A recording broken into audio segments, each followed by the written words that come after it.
and welcome to Tip Time Thursday. Today we're going to talk about setting up a library and decluttering books. And one question to ask yourself whether or not you're keeping a book or not is the information in it still valid and up to date?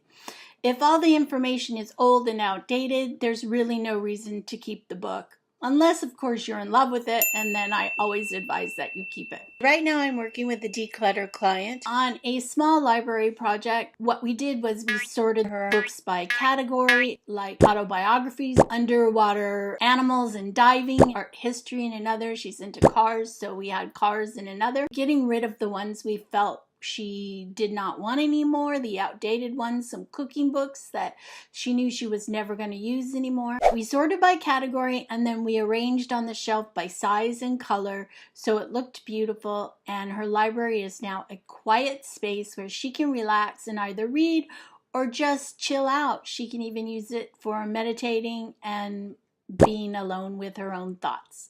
So thanks for joining me today on Tip Time Thursday. I'd like to invite you to go to my website, www.pohulocal.com. You can subscribe to my weekly newsletter where I give cleaning tips or decluttering tips. There's also a 7-day challenge that will take you from start to finish to clean out one entire area in your home. So thanks for joining me on Tip Time Thursday.